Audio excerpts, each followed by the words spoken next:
பள்ளிப்பாளையம் இந்த திருச்செங்கோடு பகுதி நடந்தது. தன்னுடைய கிட்னியை வித்து கடனை அடைக்கக்கூடிய நிலைமைக்கு நெசவாள தகவல் தள்ளப்பட்டிருக்காங்க. கிட்னி திருட்டு நான்கு திருடல. மரியாதைக்குரிய மன்னச்சல சட்டமன்ற உறுப்பினர் அண்ணன் கதிரவன் ஆபரேஷன் பண்ணி திருடல, நான் ஏற்றுக்கொள்றேன்.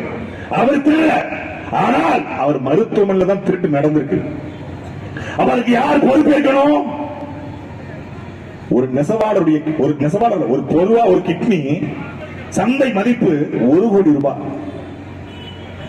பெரும் முதலாளி, ஒரு பெரும் பணக்காரர், அவருக்கு கிட்னி தேவைப்படுது.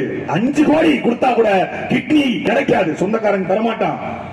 பெரிய பணக்காரர் ஒருத்தர் இருக்காரு தமிழ்நாட்டில், கிட்னி போயிருச்சு. மகன் கொடுப்பானா, மகள் கொடுப்பாளா, பேரன் கொடுப்பானா, பொண்டாட்டி கொடுப்பாளா? கொடுக்க மாட்டான். உனக்கு எதிராக செத்து தொலம்பா. ஆனா அவன் 5 கோடி கொடுக்கிற கிட்னிய இவன் வெறும் 5 லட்சம் ரூபாய்க்கு வாங்கிட்டு போய், ஏன் கடன்ல இருக்கான், 5 லட்சம் ரூபாய்க்கு வாங்கிட்டு போய் 5 கோடிக்கு விற்கிறான். இது ஆப்பிரிக்க நாடுகளுக்கு, உலக நாடுகளுக்கு இந்த கிட்னி ஏற்றுமதி செய்யப்படுது. எந்த கிட்னி? திருச்செங்கோடு, குமாரபாளையம், பள்ளிப்பாளையம் இந்த பகுதியில் வாழ்கிற நெசவாளுடைய கிட்னி வெளி மாநிலத்திலும் வெளிநாடுகளுக்கும் விற்பனை செய்யப்படுது. எந்த நிலையில உங்களை கொண்டு வந்து நிறுத்தியிருக்கிறது இந்த ஆண்ட ஆளும் கட்சிகள் என்பதை அறிவார்ந்து என்னுடைய திருச்செங்கோட்டு மக்கள் புரிந்து கொள்ளணும். நீங்க ஏன் வரக்கூடாது? அருண்ராஜ் சாட்டையில் என் கூட ஒரு டிபேட்டுக்கு. உங்களுக்கு உண்மையிலே கொள்கை, கோட்பாடு, லட்சியம், இலக்கு ஒன்று இருந்தால் நான் திருச்செங்கோட்டையே நாளைக்கு மத்தியானம் வரைக்கும் காத்திருக்கிறேன். ஒரே ஒரு டிபேட், அருண்ராஜ் என் கூட வர சொல்லு, நான் தாவைக்கு வந்து சேர்றேன். உன் கொள்கை என்ன, உன் கோட்பாடு என்ன, உன் லட்சியம் என்ன, உன் இலக்கு என்ன? கட்சி எதுக்காக தேர்தலில் போட்டி போடுது சொல்லு. எங்களுக்கு இலக்கு, ஒரு லட்சியம், ஒரு இலக்கு இருக்கு.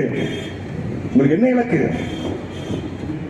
மதசார்பற்ற சமூக நீதி. அப்ப மத சார்ப மாட்டீங்க, உங்களுக்கு மதமே கிடையாது. திருச்செங்கோடு தான் தமிழ்நாட்டிலேயே, ஏன் இந்தியாவிலேயே அதிக நிலத்தடி நீரற்ற மாவட்டமாக அறிவிக்கப்பட்டிருக்கிறது. நாமக்கல் மாவட்டத்தில் குறிப்பா திருச்செங்கோடு அதிகமாக பாலடைந்த, பாலான, சீர்வட்ட நிலத்தடி நீராக சாயக்கழிவு உள்ளே இறங்கி இறங்கி நிலத்தடி நீர் நாசமாயிடுச்சு.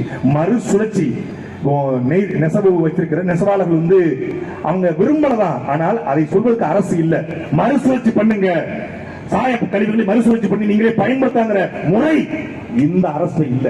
நாங்க வந்தாத செய்வோம். நிலத்துக்குள்ள ஒரு சொட்டு சாயம் உள்ள போகாது, அது மறுசுழற்சி செய்யப்பட்டு மீண்டும் பயன்படுத்தப்படும். அதனால குப்பை அது உரத்துக்கு பயன்படுத்தப்படும். அப்போ தூய குடிநீர் அனைவருக்கும் இலவசம், சுகாதாரமான குடிநீர். இந்த 20 ரூபாய்க்கு அக்கா பின்னா, கிக்கா பின்னா, கண்ணிலை குள்ள அம்பட்டு ஒழிக்கப்படும். அரசு தரமான சுகாதாரமான குடிநீரை அனைவருக்கும் இலவசமா கொடுக்கும். விவசாயத்துக்கும் சரி, குடிக்க தண்ணியும் சரி இலவசம்.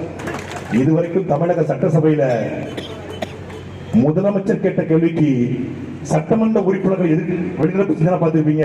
இந்த 2026 எங்க அண்ணன் சீமானும் அவன் தம்பிகளும் சட்டசபைக்கு போக போறோம்.